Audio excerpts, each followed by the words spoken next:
Alright lads, let's get back into it. So you'll probably watch my last video. I uploaded an AMA from Dubai.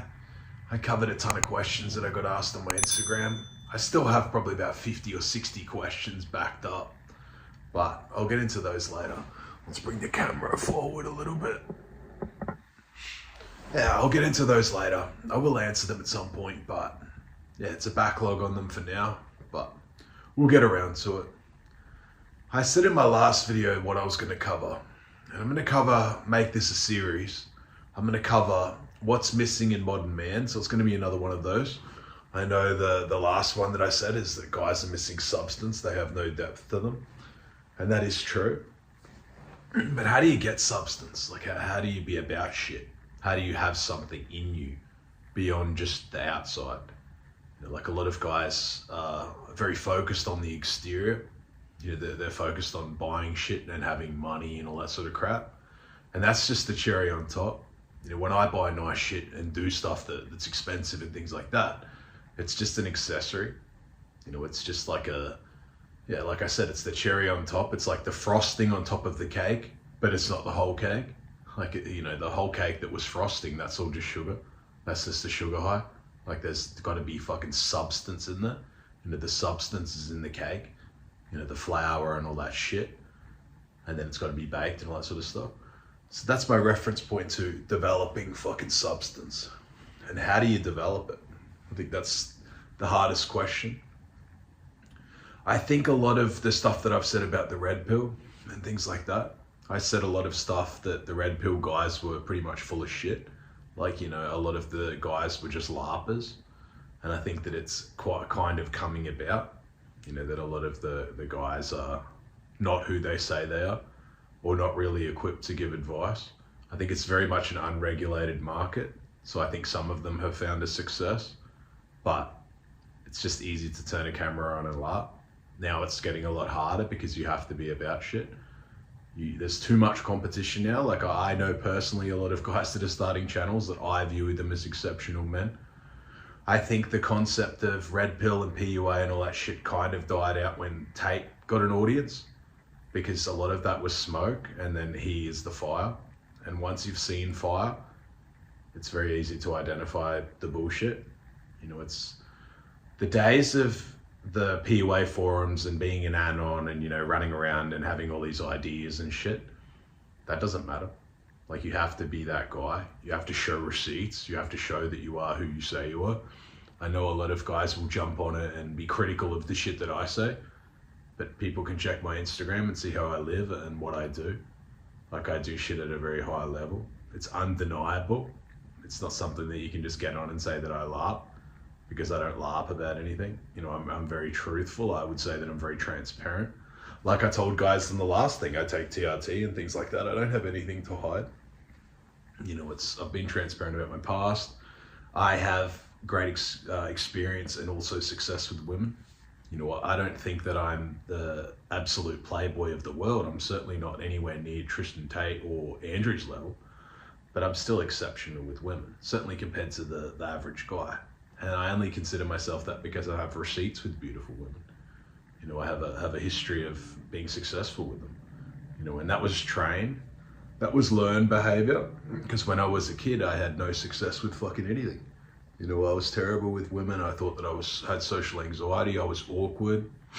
I was just more quiet than awkward. I'd go into a social setting and I would assume that everyone was looking at me, and it made me really awkward. I wouldn't be able to really talk a lot. So if people come up to me and talk to me and things like that, I wouldn't really know what to say. So I would just get really quiet. And then as soon as I left the social setting, I would think about it for fucking hours and think about how I fucked it up and things like that. I was extremely critical on myself, and I still am, but I'm critical more that I was critical, and then I developed myself into someone that would be respected by myself. So now if I make errors, it's more rare. You know, it's conditioned myself because I'm 37. I've conditioned myself by being hard on myself that I have high standards and high expectations for myself. You know, I trained 3 hours today. I boxed, did cardio and did weights. I've got my fight coming up. It's just something that I do. Like, you know, I have a lot of business and stuff that I could do otherwise, but I want to train for this fight. I don't want to fucking like be embarrassed or The embarrassment of losing is not the same as the shame that I would feel in myself if I didn't give it 100%. If I didn't do absolutely everything that I could do to win, that would be more of a negative thing for me. The concept of going in and losing doesn't scare me.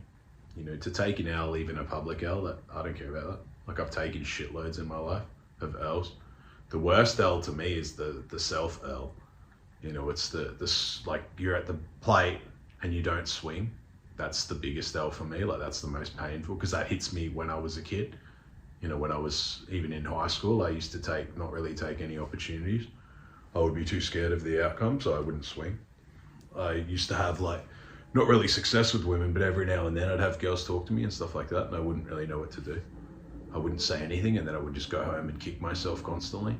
Or I would be on the bus, like I've said, I had bad psoriasis, and people would pick on me and mess my hair up, and I'd have dandruff everywhere. And I used to think, why didn't I push back? At least take a swing or just tell them to fuck off. And that's been a massive inspiration for me. I don't sit in the past and think use it as an excuse to not become something. I use it as fuel to become a guy who I am today. But all of that, see, I know a lot of you will probably have stories that are sort of similar to that. And that's, once you conquer that, that's substance. That's motivation. Substance is motivation like that. All the bad shit that's happened to you. Instead of dwelling on it, you use it as fuel to become exceptional.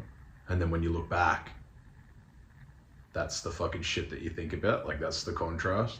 That's the depth. When someone talks to you, you have stories and shit. It hasn't always been this way for you.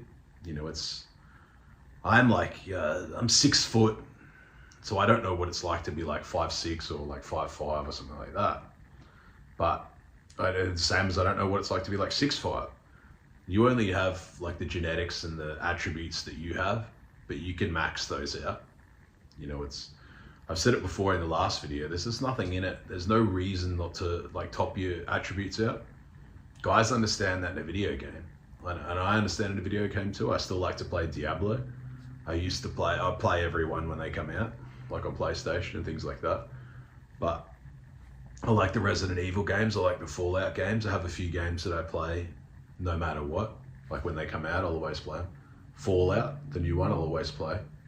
Resident Evil, like I said, I'll always play. I'll play the new Diablo when it comes out. I'll play... Yeah, those are pretty much it with the games that I play. I have sometimes my girl will play I don't know, the two of us or something, or just 2-player games. Some of the silly games that she likes to play. Because I think that it's nice to, I know a lot of guys jump on and say video games are trash and all this sort of stuff. And I think they are, if you play them for too long. But, if you've got all your work done and it's that's your reward, or that's your thing, and you just want to play for an hour, maybe 2, that's fine. But as long as it doesn't become your whole life, and it's different when I play video games because I've done everything, I'm already a success. I already make a massive amount of passive income. Even if I never worked again, I would still make hundreds of thousands a year. I own a lot of real estate. I have income passive. I have Ethereum staked in ETH2. I have other tokens staked that I get dividends every fucking month. I have a lot of Polkadot staked, which has been smashed by the market, but I still get my dividend every fucking week or two. And I bought it at $1.30, so I'm not really that worried. But yeah, once you turn it around and you use that sort of stuff as fuel, those bad feelings or the disrespect or fucking things that people have done to you, you learn to reframe it and use it as motivation. The sky is the fucking limit. But bringing it back to substance and things like that, once that sort of things and things that have happened to you and those things that happened in the past and things like that, they are motivators. But it's also that's part of your story. So when you do get older and eventually become something, or it doesn't mean that you have to become, top 1% or even the top 10%. Maybe you're destined to be in the top 30%. That's fine for you. And that's still fine. Everyone needs to be in the 1%. That's fantasy. Like, you know, it's a 1% because it's very difficult to get into, especially because a lot of guys are starting in a worse position. You know, to get into the 1% if your dad's in the 1%, that's easier. To get into the 1% if like you've got addictions or you've lost time or you've got like mental health problems or all this other stuff, that's going to be a lot harder for you. You know, if you've got you don't know anyone in the 1%, that's going to be a lot harder for you. I'm not saying that it's not possible, but you don't want to, you know, think that just because you're not in that you're not worth shit. That's dumb. You know, if you develop the substance and things like that, a guy who's in the 1% for money, but you're in like, you know, you're in the top 20% for everything, you know, money, fitness, like physique, you look after yourself, you've got like a strong frame, when you're around people, you've got like a good woman that's pleasant and doesn't fuck you over because she's got like, you know, she respects you, you're a respectable guy. I would say that in some cases that guy's like more valuable. You know, you've got shit to offer. Some guys in the top 1% for money in there because they scam people, they do shit, they're fucking like, you know, it's their whole thing just to be a money man. And then people only see them as an ATM. That's like to top 1%, I think in some ways it's sort of deceiving. You know, it's like, oh, I'm in the top 1%, but it seems to just focus on income predominantly. Some of those guys that are money men are just fucking out of shape and like, you know, that's all they have. Just cash. Like I've said before, they reach in and all they have to give anyone around them is money. So that's not really like what you want, I think. You know, there's a lot more to it. I've said it before, not everyone needs to have a supercar. Not everyone's sort of like, you know, based out of only the income in their bank. You know, like I've still got over 2M in the bank, cash. I've got fucking millions in other shit, cash. But that doesn't mean that I'm necessarily better than a guy who is like a fucking electrician or something like that. If he's got the rest of the shits right in order, like my money's obviously exceptional. I would say I'm in the top 10% fitness, 1% money, 10% with women, probably, yeah, closer to like 5 or 1% for that actually. Investing, all that sort of prowess, I'm very high. Boundaries and frame, I would say I'm probably in the top 5 or 10% easily for that. So all up, I would say, yeah, obviously I'm exceptional.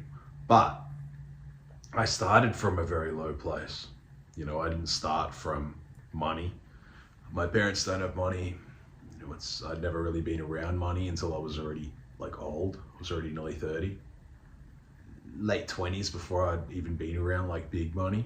And then early 30s before I'd been around like wealth, actual wealth. Wealth's very different to street money. You know, I'd known people that were millionaires on the street and I'd made a lot of cash on the street and things like that. But wealth is very different. Wealth is like, you know, what works for you when you're like out of action. Wealth to me means generational. You know, wealth is what happens even if you don't go to work. Like you don't have to you can just take days off, weeks off, things like that. And you've got money working for you in the background. You've got like structures and things in place that ensure that like, you know, you're going to be wealthy forever, but also your next generation of kids are going to be wealthy forever. That's wealth. Like, that's what we should all aspire to. But that doesn't mean that if you don't get that you're not worth shit. But regarding substance, let's start with the substance of building a foundational fitness. Because obviously that's first. You know, if you're a young man or if you're an older guy, you have to, I realized this when I was young, and I was probably like 19 or 20, the first time I went in the gym. First time I went into the gym, I was fat. I was 200. By then, I think I was probably 220 or 230. I'd been doing push-ups and pretty much starving myself at home for months before I went to the gym. So I had at least I'd lost like probably 40 pounds or something in a few months because I was essentially just starving myself. Started at 260 and I was probably 220 or 230 before I went in the gym.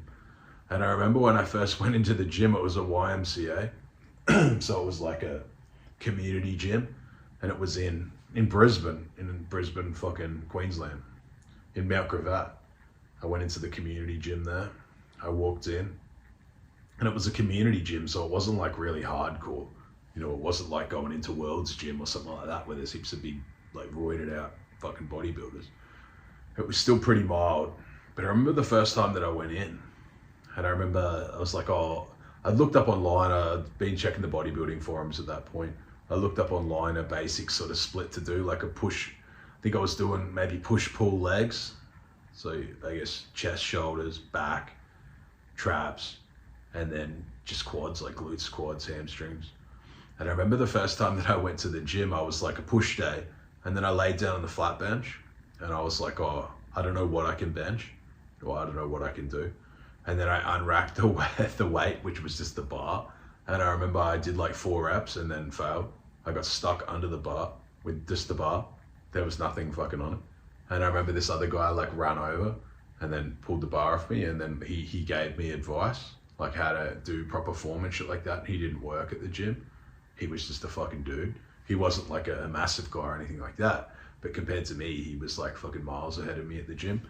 He showed me how to bench press, and he showed me like, cause I was bench pressing, but I was doing it really high. I was like bringing it down under here instead of like the nipple area. I was bringing it down like around my neck, and I had really weak stabilizers. I remember I'd like push it up and then everything would just be fucking shaking like crazy. I remember that it was like really fucking intimidating at the gym. And then, yeah, I was in the gym. I got taught how to do the bench. He showed me how to do like a military press and shit like that. And I remember he said, just focus on form. Like, don't focus on adding the weight until you pretty much stop shaking when you're holding the weight, because he said you'll get an injury. I didn't know any of that shit. You know, he saved me probably. I wouldn't say he saved me from never returning, but could have easily been a very humiliating moment. I'm stuck under the weight with just the bar. It's like a fucking as weak as you can get. And he was still cool about it. You know, he didn't fucking like give me shit, which was a big thing. And now ever since then, if I see guys at the gym struggling, like I saw the guy that smelt at the gym and I told him, you know, that you smell. I took him aside. I said, you have to get your hygiene under control. He did. Come back weeks later and was a different person. And I've had that many times where I've seen people obviously struggling and I try to give them motivation in the gym. I'm never someone that, even now, I would never laugh at someone in the gym. I never laugh at fat people in the gym, ever. You know, I say a lot of shit about fat people online, but I would never ever laugh at one in the gym, because I know that it takes a lot of balls to be in the gym when you're like obviously completely out of shape. And there's a lot of people that are in shape and they think that they're getting judged, and some fucking idiots sometimes laugh at them and do shit like that. I don't believe that. I don't believe in if someone's in the gym, like, you know, if they're fat, like kissing their ass and saying that they're fucking like pretty much doing all this shit. But I do believe in encouraging them. You know, as long as they're trying, I got respect for them, because it's difficult. It's harder to train if you're a whale. I remember when I was training even like 260 doing push-ups and shit like that. And I think even after I'd done push-ups for months, I could do like 10 or something like that. I remember the first time I tried to do a push-up, I couldn't do shit. And then I read on the bodybuilding forums that it's best to just do like negatives, where you pretty much just hold yourself up and like kind of collapse, like down slowly, and then stop, and then do it again. And then I started doing like 3-phase push-ups where I could sort of push myself off the ground. But I couldn't, the stabilizers were just so weak. I remember that everything would just shake if I tried to fucking do it. And then after a few months, I was doing like 10. So I was exceptionally weak when I first went to the gym, because I'd come in off the computer. I played professional Counter-Strike. At points, I'd play Counter-Strike 14 hours a day. So I was coming in off the computer completely fucked. But training at that, like the gym, the fucking, I think it's PCYC, I think that's what it's called actually. But training at the gym, like Mount Gravatt, the fucking Brisbane one, that was just a massive eye-opener for me. You know, like it was a fucking, I just started to think like that foundational fitness was just such a big thing. As soon as I started to get results and things like that, like a few months down the track, remember probably 3 or 6 months after that, down the track, my confidence started to boost up. Like I felt like, because I was losing the weight, I still pretty much hated how I looked. I still was fat. I had a lot of stretch marks. I had a lot of stretch marks like on my sides. I had a lot of stretch marks like on my back and like on my arms, like here. And that was from being fat. It wasn't from blowing up and being like a muscle guy. But yeah, so as soon as I started being in the gym, 3 to 6 months, my confidence went up. You know, my like athleticism went up, and I started to get more like confidence when I was walking around. I didn't feel so insecure.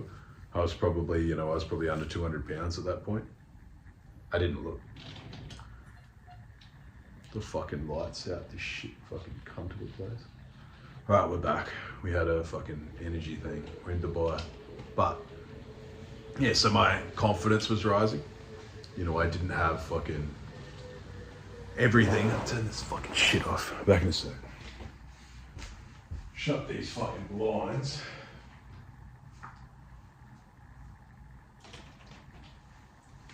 Right, we're back. Take this off. Alright. Yeah, so I didn't have like all my shit together. I wasn't like fucking completely confident. I wasn't feeling great. I mean, I remember I started to think that I looked good with the shirt on. Like I started to think I had some shape to me. As long as my shirt stayed on, I think people could start, after 3 to 6 months, people could at least be like, oh, he's kind of athletic. You know, at that point I was probably in the 190s, pound wise. But I was still probably like fucking 25 or 30% body fat at that point, in the 190s. So I wasn't, you know, in any kind of great shape. But when I first went to the gym, I was probably like fucking 40% body fat or more. I was fucking fat. I had a 46-inch stomach, like waist. My waist's 31 now. So yeah, I lost 15 inches on the waist. That's a lot. But yeah, so after 3 to 6 months in the gym, my confidence started to go up. I started to not really take up more space yet, but I'd started to just get more like speaking up just a little bit more and a little bit more confident in who I was. And then I had my issue on the coast where I got the shit bashed out of me and my eye socket smashed. And then, but I'd already been in the gym. You know, I'd already been in the gym a little bit. I hadn't been in there for a fucking massively long time. In the photos, you'll see that I'm probably like 190. I'm probably like 25% body fat, but maybe just under that. Maybe in the high 180s. Maybe I was like low 20s, but I was still fat. I held most of my fat like in the stomach.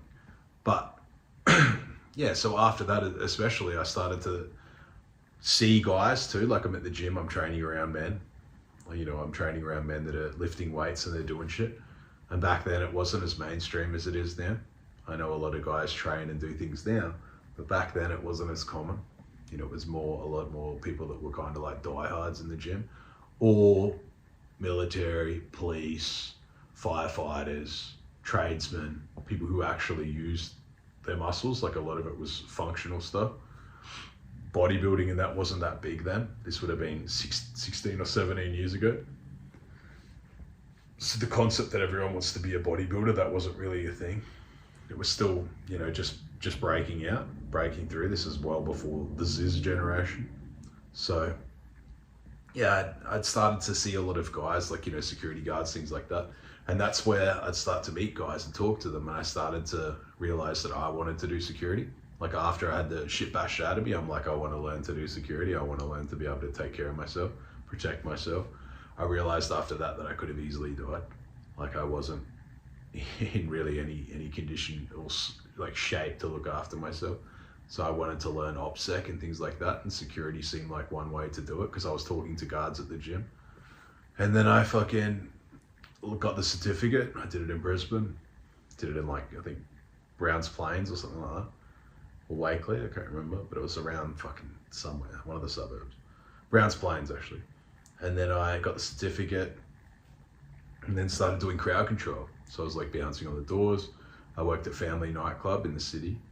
You know, I worked at the Regatta in the city as well.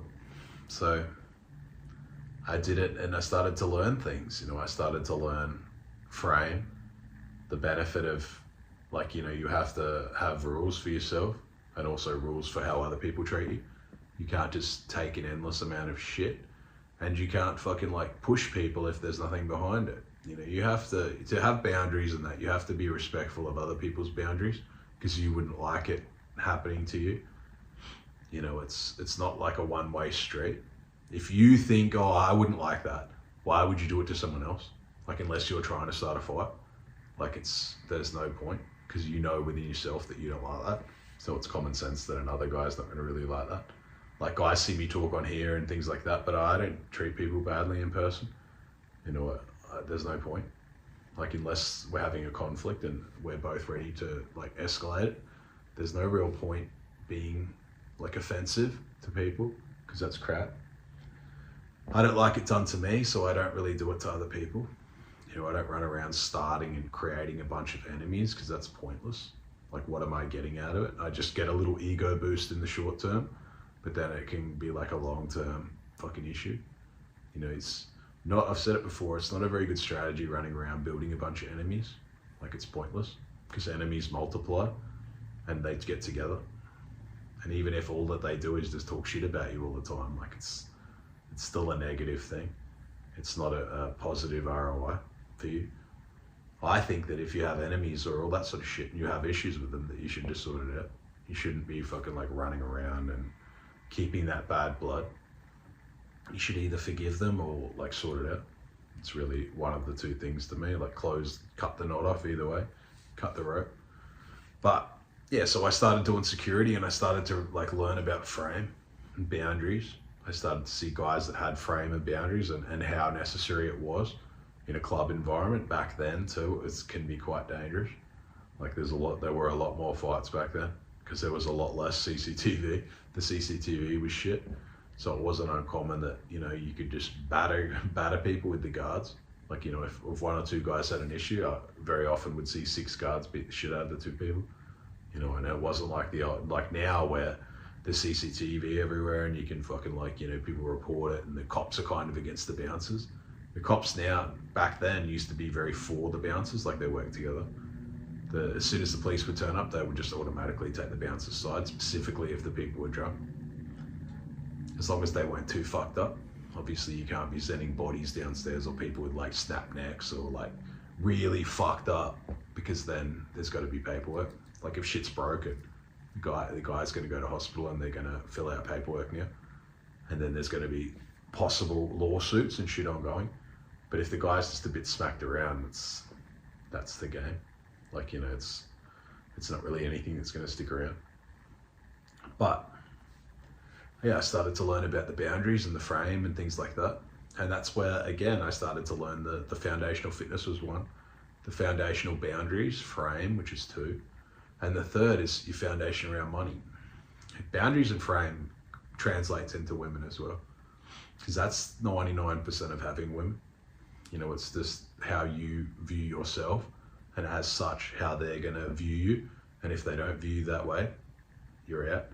You know, it's not a lot of the PUA and red pill crap. It's about tricks and garbage. You know, like you say this and that. It doesn't really matter what you say most of the time. It's more who you are. But you still have to be fun, of course. You can't be like autistic about it and, you know, get into logic debates with women and all that sort of stuff, because that will crash their interest. They don't think like men. A lot of guys in the red pill will try and reason with women and like, you know, try and push their ideas into them. And they don't work like that. They have a very set framework. Like, it's like these red pill nerds don't understand that women have a set software, and it's very different to how men are. That we're just not the same, and that's fine. I don't run around trying to change women. I don't want to change them at all. I just work within their framework. I understand that my attention is valuable, and if it's not, I withdraw it. That doesn't matter. I'm not afraid to lose women. I'm not afraid to withdraw my attention. I'm not afraid to walk away. Those are the 2 biggest things that you have to keep as a man. What you can't walk away from will always control you, and it'll come across. She'll realize like that she's too valuable and too special, and she can start to disrespect you now because you'll never leave. Like, the ultimate consequences aren't really there. The days where, you know, you could yell at women and do all this sort of shit, that's kind of over. We could do all that stuff in the old days, like even 15 years ago or 10 years ago or something like that. Before social media, you could, like, you know, I'm not saying smack them around or like abuse them or swear at them and shit like that, but you could be a bit more, you know, like careless with your texts and things like that. But now you have to think a lot more of what you say, because it can come back to bite you. They've got a lot more like sensitivity with the laws to a degree. You know, texting someone in, like, when you're a bit angry and you text them like it's slightly abusive messages, like get fucked or something, that can come back to bite you. Specifically if you've got a large platform or someone online, or you have a reputation, because the chicks can come online and try and fucking damage you. And then I've said it before, if they build up and there's multiple ones of them as well over time, Like maybe it happens to one girl, and then a second, and then a third, and years goes by, but now they get together, and then they send this message out. It can be a problem. You have to be a lot more careful with women than you used to have to be. That's a real thing. Like a lot of the red pill nerds and that, they are just happy to jump on Tinder and just bang pretty much anything that will bang them. You have to be careful with that. It's not like the old days where, before the Me Too generation, there are women out there that are disturbed and sick, and even if they get attention from Me Tooing you or making up a bunch of bullshit, they'll still do it. Like some women, they will do that. So you do have to be careful. You have to protect yourself. I have a thing, like if I have essentially randoms, I always message them after and ask them how they are and things like that. And then they'll be like, yeah, that's so good, or I can't wait to see you again, or this and that. And then I save that message, because that's a thing now. Like, obviously I have shit to lose. Like, I'm fucking rich, I have a platform. So I could have some hood rat jump out of the wind and be like, he fucking abused me 3 years ago, and I have to keep all that shit now. Like, I have to keep at least some sort of database, so if she ever does come out, I can give that to my lawyer and it'll probably shut her up. But so you have to be a bit more careful, because some of you are probably essentially nobodies now, or don't have a lot of money now, but that's not to say that in 10 years or 5 years time you won't become someone. It's not to say that some of you won't reroute and become a lawyer or a doctor or something like that. And your reputation can be damaged by a couple of hood rats running around and saying a bunch of shit about you.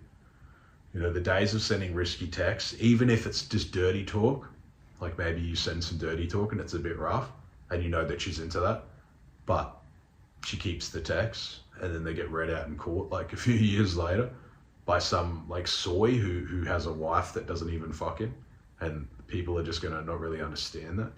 I've seen guys where they've said to a girl they want to choke her or something when they're fucking her, and then they say it in a text, and then it comes back to bite them. Even though she enjoys it sexually, it comes back later, and you've got some 60-year-old magistrate reading out, and he doesn't understand that some girls like to be choked or slapped or spat on or fucking held down or something like that.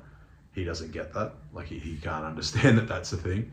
So he thinks that you're some fucking animal and that you must be abusing the girl or mistreating her, or that it's not consensual, that you've got her in this coercive control web crap that they're bringing out. So you have to be a lot more careful and think of that sort of shit. You have to protect yourself where you can. Obviously you can film girls if they consent, and I think that's a thing. Specifically if you like fucking them hard, maybe you at least with their consent, and they consent on the camera, they at least look at the camera. You can't just have one set up in the basement or set up in the corner of the room and it looks like some fucking creeper can. You can't do any of that shit. You can't leak nudes or fucking videos or anything of any girl, because you can go to the jail for that, even on a first offense. Revenge porn is a fucking massive thing. It's another one that I understand a lot more than this coercive control. I don't think you should leak porn and shit of a girl. It's pretty damaging to their reputation. I wouldn't like it if I was a woman and someone did that to me. So I understand that a bit more, and it's not something that you should do for revenge or try to make her look bad or send photos to other people and shit like that. You have to be very careful with that shit. They can find it with metadata on the thing as well, and maybe send it as an add-on, but they can still fuck you over in a way. They investigate that shit. And I've said it before, what happens with guys? See, guys don't understand how police work. Police are just guys, most of them. And most of the police, I'm not saying all, but if a pretty girl goes in and says that she's had a fucking bad experience with a certain guy, do you think that the cops don't like to talk to pretty women? Do you think that they don't want to have her back in there? Do you think that they're not going to give her a lot more time and a lot more attention and listen to her and exchange numbers and be like, oh, we'll help you get this, and I'm detective so-and-so, I'll look into this, if you've got any more information, text me, blah, blah, blah. Then the bush pig who runs in and says the same thing. So if it's a pretty girl or a hot girl, you have to be very careful. That's how shit happens, because the cops are we want to look into this now because we can keep this chick around, and I want to impress my lady. A lot of them are either desperate, work so hard, work too much, got a ugly wife that they don't really want, or they're just blue pilled, Sims. So they want to fucking fight for my lady, And then their way of fighting can be to completely fuck you over. Specifically, if you're like a manly guy, they can try and knock you down a peg. If you're a masculine guy and you interact with the police, it's not going to be very enjoyable for you, because you get the bush pig cops, like the chicks, like the real dykey cops, and they go hard on you because you're like a masculine man, you're like represent the enemy. And then you get the others that are guys, and they're a lot of the time they're like simps or they're insecure, and you represent the guy, you're the reason why they became a cop in their head, because a lot of them got bullied, and now they're like, this is my chance to get back at this guy. So masculine traits, you're always going to have a lot of harder running with the cops. Like, why do you think the bikies get like Raptor and all that shit after them? Even though a lot of them don't do a lot of shit. Like, a lot of the shit they do, it just gets dramatically exaggerated, like in the press.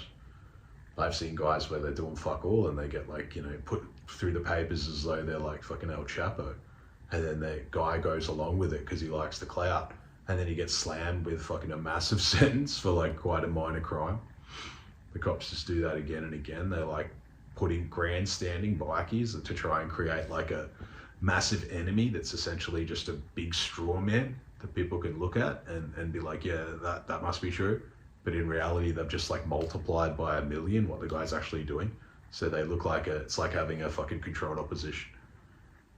And then they pass all these laws and that because people think that they're like running the show in Oz. And I've said it before, they're responsible for a few percent of the crime, but they get 99% of the press, and they get fucking, when they make new laws and that, they're more often than not the ones that they mention. So they really fucking everything over. Like, the police are fucking everyone around because they're just going to use it on citizens, like civilians. That's the game. But some of the guys, like a lot of guys in those sort of thing, are insecure. So any time the police like gas them up or put them in the paper and like try to bait them to like retaliate or something and try and call them a pussy or something, their first response is to just like offend, because a lot of them are insecure. So it's just a like vicious cycle that they do. The Daily Mail just gets funded by like the police or like the government, and then they just publish a bunch of crap that pisses people off, and then they reoffend. Or they just like glamorize them and make them seem like they're making all of this money, and they're not. So then the average guy looks in and he wants to join up, and then the fucking, like I said before, it's like a controlled opposition that the police are pushing out, because they know that like the person isn't doing what they say that they're doing. They'll be like, they're fucking like importing tons of this shit, and most of them are doing like minor crime, you know. So it's all mostly bullshit, that sort of stuff. It's just the police themselves are like creating a massive villain, like a super villain, but then you look in and it's like not what they say it is. It's like they've created this like 100-foot superhero villain, and then you walk up, it's just like a 5-foot normal person getting fucking like smashed through the court system for fucking like, you know, quite minor shit. Like, people go through court every fucking day for bigger shit, and they don't get mentioned at all. But then like one guy in a club will go through for like seemingly quite minor stuff and then get hammered. That's not fair. Like, it's not, the concept of bikies, that they got such a bad name. Like, not all of them are criminals. Like, not all of them. When they founded, like most of the clubs, it was founded on like a brotherhood, or like, you know, they're meant to have clubhouses and shit that they hang out with, and they used to just love bikes and riding around in like the brotherhood. And then the police like started wiping the leaders out and those sort of things, and like locking them up and creating power vacuums. And then they like essentially know what's going to happen, that certain people are going to lose control of like the very thing that they were meant to run, and then it's going to become like a free-for-all, and it's not going to be structured. So there's going to be like a complete lack of discipline, because it's too hard to like control, because the boss gets fucking like smashed, and then he gets no association, and you can't like even advise guys like to turn it down or slow down, or like, you know, take back the reins. So instead of 1 or 2 or 3 or 4 guys running the whole shit, there's like 100 small guys, and it's just a free-for-all. You know, it's not like, you know, it's much like they do in Iraq and that, with the like guerrilla warfare, or like the fucking like psyops and shit that they run over there, and they'll wipe out Saddam, and then like 100 little guys will start off, and then it's much worse. because it's not like centralized anymore. There's no one guy that can be like, knock this off, or like stop this or do that. It's just a bunch of guys, and they don't really like communicate very well. And then it's like just the power grab, and then civilians and stuff start getting hurt, and then it's like just for self-fulfilling prophecy. But that's life, you know, that's what's happening in Australia. But yeah, so for the foundation, it's, you need foundational fitness, one, foundational boundaries, frame, managing women, and that can be just withdrawing your attention, being willing to walk away, being willing to point out behavior that you don't like. If my girl does shit that I don't like, I just say straight away. You gotta understand that with women, every fight is fucking life or death. Like every argument or everything that you stop is effectively to the end. With women, you can't lose one fucking thing. You can't let your frame drop once, because then the next test is going to be more serious. Every time they test you, it might just be a shit test. That's what the red pill nerds do get right. Shit tests are a real thing. My girl does shit. She's Ukrainian. So my girl has a lot of fucking like the Ukrainian beliefs and ideas and shit like that. And because obviously I'm fucking rich, I don't really tell her that I'm rich. I mean, she probably has an idea that I have money, but I don't go in and just rant about how much money I have. That would be fucking dumb, like a customer. With women too, the more you tell them shit, the more that they assume that you're like insecure. So if you run around and like before you set the date and you tell her that you got a nice car and you got all this shit, she's just gonna assume you're insecure. Versus if you just show up in a nice car, like now that has value now. It's like if you go to, before you fuck her, you're like, I got a big dick and all this shit. That's like insecure. That's little dick energy. Versus if you just show up and you're like, bang, like now that matters. Like that means shit now. I had a discussion recently with a guy who says like when he first talks to girls, he likes to send them like a video recording or something like that of himself just talking to her and being like, oh, hi, fucking Mary, blah, blah, blah. And that, but to me, that's an overinvestment. Like that shows that you're like overly committed and it's a bit uncalibrated, because people will, the chicks specifically could look at that and be like, now I have to send a video message back. I don't want to do that. Like, who the fuck is this guy? Or I don't want to send it because I'm having a bad day, or like I don't look how I look in my photos, or all this sort of shit. So it's creating more obstacles. With my voice, sometimes if I talk to a girl, like I don't just send voice notes straight away. I send voice notes from time to time to some girls, but I don't just jump into voice notes because it can be like a bit fucking too much with the voice that I have. Like it could be a bit overwhelming to some girls. And again, it's uncalibrated. You know, it's like an overinvestment. Like, are you trying to impress me? Are you trying to impress me with your voice or something? With women, you have to be like, you know, unless they've invested in you, you have to show like really no investment.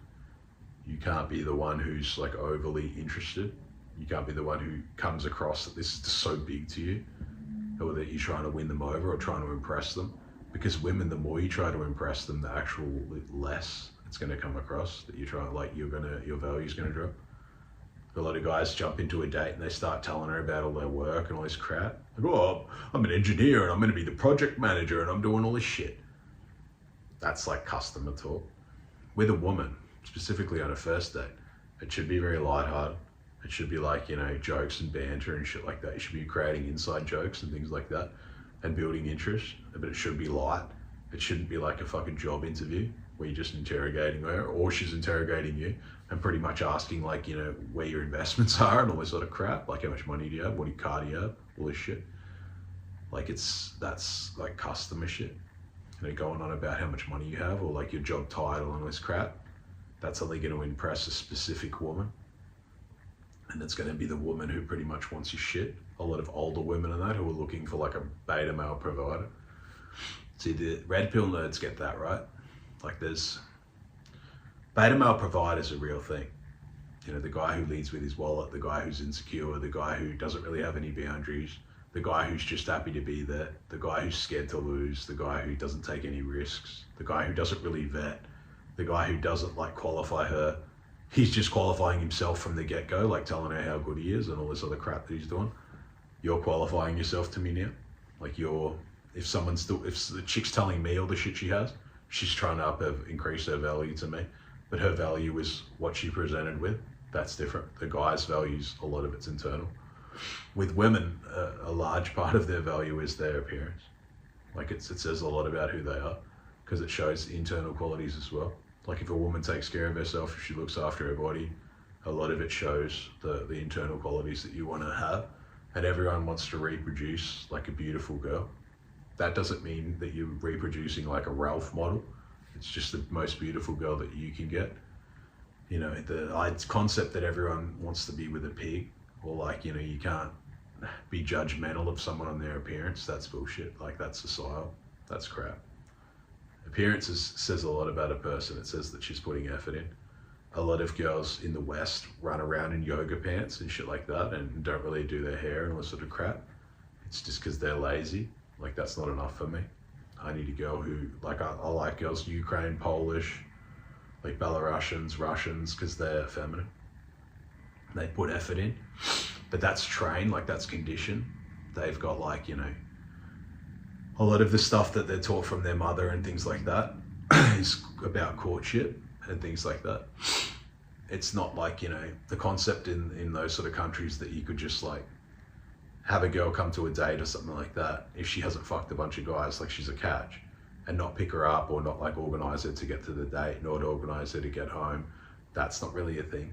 Like it's very different than the West, where chicks just want to take on all this responsibility. Also, they think a lot of the girls there, if they are a catch or if they haven't fucked a lot of guys, if they are looking for something serious, they want to be courted. You know, they want to like, you know, maybe you bring a gift on the first date. That doesn't mean bringing them a fucking diamond ring. Some of them, it's just like chocolates. You spend like $10 or less. A rose or like a flower or something. They like tangible effort. They don't like, you know, my girl, I've written her like poems and shit before. They like tangible effort, like effort that you can see. They're trained to like look at that from their parents. Effort doesn't necessarily mean buying the most expensive shit. Like that's, to my girl, that's not really considered effort. She likes shit that she knew took time to do. And I can understand that. Like, you know, a good thing for her is like if we just sit down and watch movies or something, because she knows that like I'm doing shit all of the time. So for her to have like hours of time like laying on me and shit like that, that means a lot to her. Probably means more than like a flight somewhere, because she knows like, you know, I'm doing shit most of the time.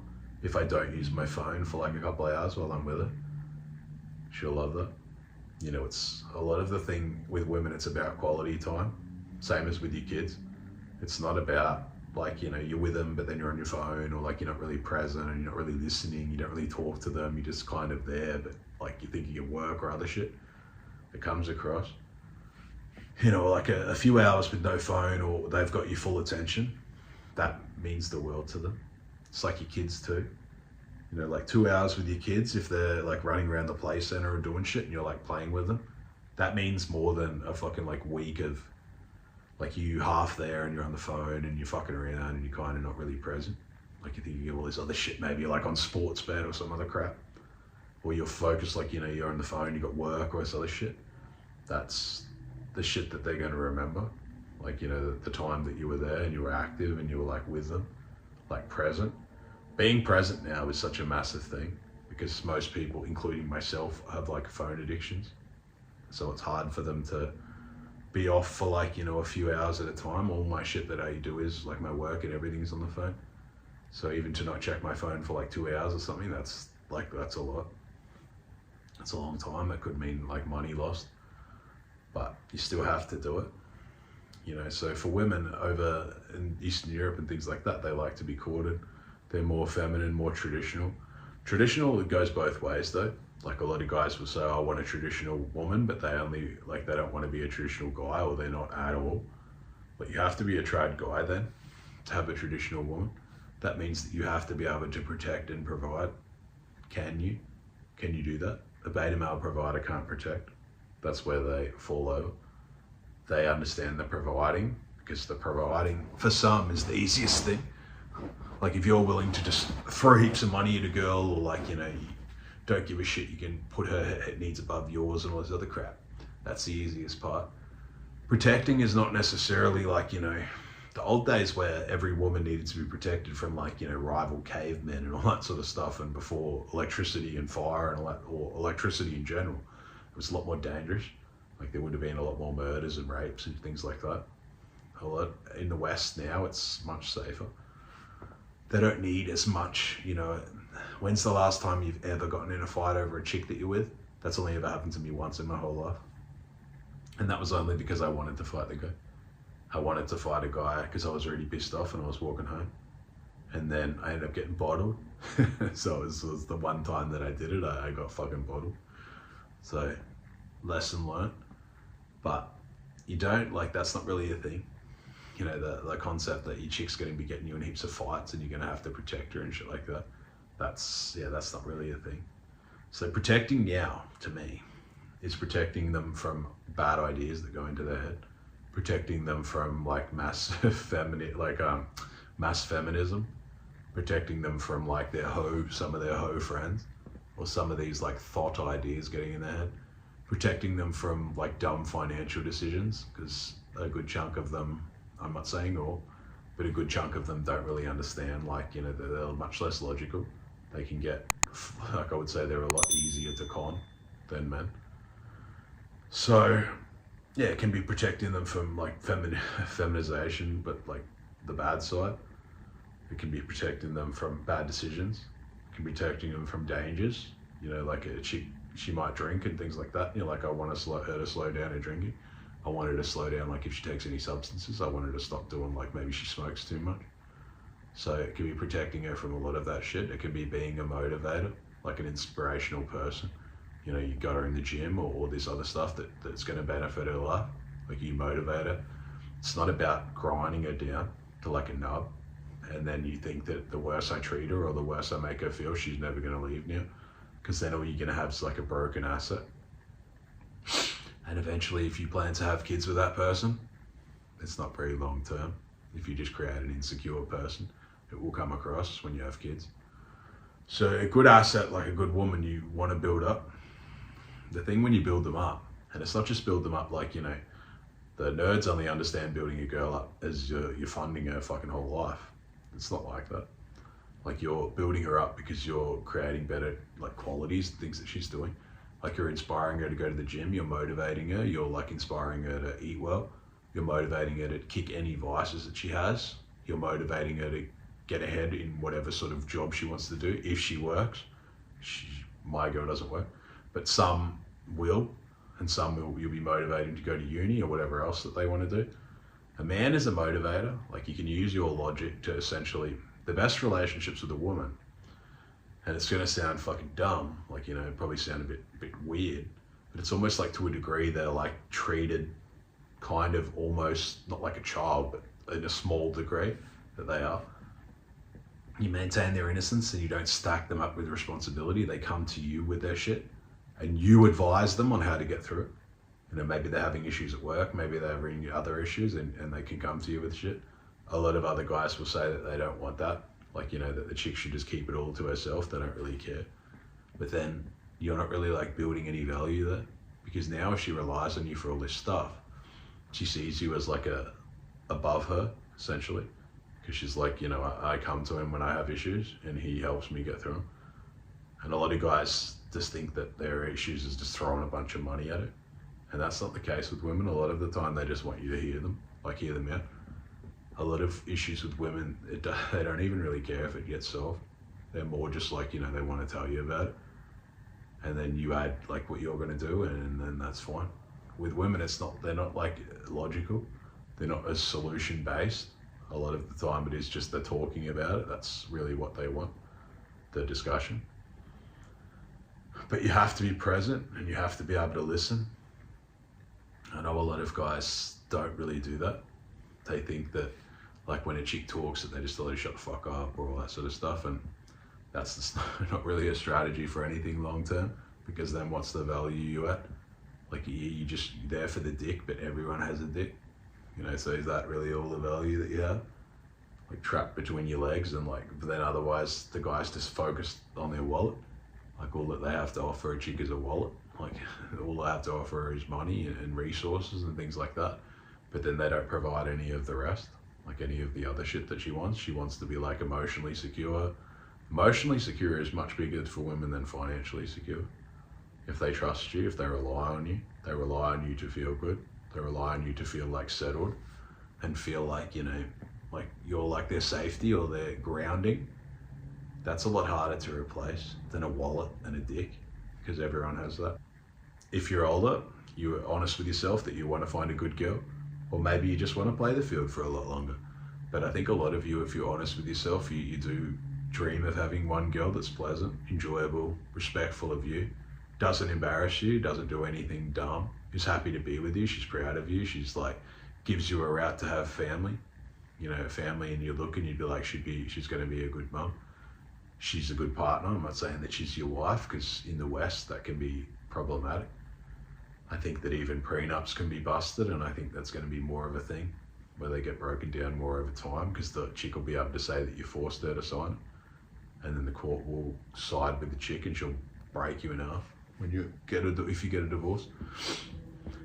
But again, having boundaries, vetting hard, and knowing what to look for, and being quite unforgiving when you see qualities and things come up that are complete deal breakers, that's going to save a lot of guys from going down the divorce trail. And a lot of guys, if they're honest, the divorce, like I saw a bunch of guys divorced because I was in the Veterans Hospital or having issues and things like that. A lot of it I could see like years down the track, but the guy like kind of let himself go, or let too much go, or was too much of a people pleaser, or had really no frame. Women want like a leader. The nerds say women want a superior. And I guess it's true to a degree if you compare them to men. But to say that women don't have value is fucking dumb. The value of a good mother is actually quite high. If you've got a good mother and she's like pleasant, all those other attributes that I said, it's like very high. Their value isn't what people say. That people say their value is fuck all, and it's actually not. It's quite high. The concept of getting a good mother, especially now, it's a lot harder. So the ones that are good, the value is probably up there with like a Millionaire, and their value is very high. I would say that if you're in the West and you're like Australia or something like that, and you're meeting women, you might have to meet 10 for one to be all right. It's slim pickings to a degree over there. If I was the way that I am, even at 37, but I'm 37 in shape. If I was 37 in a whale, that would be completely different. But I wouldn't be with a woman, like I wouldn't take a woman that serious on a first date if she was like over 25. Not to say that if we were together for like a couple of years and she got to 25, that I would like cut it off, because I wouldn't. But I just wouldn't take her that serious above 25 for me, because like I think that a lot of them will build up damage, like issues and shit like that. I think in some countries like China, like the concept of being over 28 or whatever, you're like a leftover woman. I think that's a real thing. It's the woman who wants to be single for that long, like she's going to build up issues. Like it's not like she's going to be a complete virgin when she arrives, so she's going to have a history. I think the only way that it would work at like 27, 28 is if she presented and she's been with a guy for like 8 years, something like that. And something happened, he like fucked up in some way, or he died or something like that. But even then, it's just easier to get younger. It's not, I'm not saying younger. I wouldn't get below 21 because I'm 37. But I can understand why guys want like, 21-year-olds or quite a bit younger. But I find if I go like younger like that, like even below 25, or my girl's 24, it can be a big, like there's a big gap. Like we're very different. If you go well beyond that, the Zoomer generation, they're very different compared to my generation. It's like, their attention span's quite low. The shit that they're into is a little bit different. The shit that they value can be different. Like they're brought up on social media. They're brought up on like clout to a degree. They're brought up in a lot of like reality shows and crap, like the more refined reality shows. In my day, it was like, Big Brother and shit like that. And that's very different to like, Love Island and all this other crap. Like, Geordie Shore and all this shit, where people just pretty much fucking like crazy and having one-night stands and being dramatic. That's a very negative sign. You don't want a woman that's dramatic. You don't want any of these chicks that think that they're a bad bitch. You don't want anyone that's dramatic. You don't want any chick that thinks she's toxic and she's funny, or you don't want any chick that puts up that she wants toxic and all this crap. Because a lot of girls, most are broke, like in general. They're like a broke boy Their excitement is like to get excited by other people, like guys, because they don't really have money to get experiences and things like that. So a lot of them, that's their entertainment, to have that sort of shit. And then broke boys can be like that too, where they're just scraping Tinder nonstop and having these toxic sex sessions and fuckboy relationships. But with a guy, it's a lot less like forgiving, because his time should theoretically be worth more than the woman's. Like if I'm a fuckboy on Tinder and I'm spending hours on there and I'm meeting a girl, but I've spent like 3 hours on there or something, just replying and doing all this crap, and then I get laid, that's like the most expensive pussy that I would have ever had. Like 3 hours of my time just spent on crap just to get laid. And a lot of the girls on there like use filters and all this sort of stuff. So when you meet them, maybe they're an 8 and then they're like a 6 anyway. So it's like, well, that's pointless. And a lot of these girls have fucked a bunch of guys before you. So it doesn't really mean anything. You know, it's not really special to her. So the value exchange isn't really there. So as a rule, I would say with women, I would say, you know, dating, specifically if you're still building your value, I think it should be only 10% of your time. Like if you've got 24 hours in a day, maybe you're spending like an hour or so looking for pussy or going on dates. You know, a date to me is not something where you just hang out for the whole day or like, you know, hours and hours and hours. It can be coffee for half an hour. It can be a dinner. It can be, you know, just doing something. It doesn't mean that you're hanging out and spending all of this time, because you have to vet it. Like she hasn't earned this shit yet. Like she hasn't earned all of your time yet. You have to vet her. Coffee's a big thing, because the girl who doesn't want to go on a coffee date, like that's fine. That's a good thing for you, because you don't want the girl that only wants to go to the places where you're spending shitloads of money. Like that's a bad sign initially. If a girl says, oh, I won't meet for coffee because it's too lame, she doesn't see you. Like she's either not for you, she's like too high maintenance, and she's going to be like, just wants to money. Like she's negative like that. Or she's not really that interested in you. And the best women that you're ever going to meet and find are going to be women that have massively high interest in you. Those are the only women that I ever pursue now. I only like people that like me. I don't like to try and convince a girl to go on a date with me. I don't like to try and convince a girl that's not really that interested in me that she should be interested in me, because I've done that before, and I find that even if the flaky girl, like you can convince her to finally go on a date with you and then you fuck or something, and then she starts to kind of get flaky again. It's never really turned around for me. If a girl's been a bit flaky or like, you know, not really interested that much, and I've managed to fuck still, it's never really been one that's like taken off and been that great. It's like low interest kind of stays pretty low. Whereas the ones who have an extreme interest, they've been the ones that it's gone the best with. You know, the ones that treat you really well, they're the ones that you want to pursue. And I know when you're still building your value, it's hard to get those girls that have an extreme interest in you. That's why it's important to build your substance. That's why it's important to build your foundation. That's why it's important to build on all of the shit that I've told you to build on. But that's enough for tonight, lads. I'll jump into the next one, which will be foundational dating, foundational money. And this, like I said, it's going to be the foundational video of the first one. I can do a breakdown based on what you guys want. This is just me. It's mostly just going to be me spitballing ideas out. I think a couple of them will resonate and gel with you. But yeah, I'll get into the next one soon, lads. It's fucking 1:30 here. 1:30 in Dubai. All right, lads, till next time.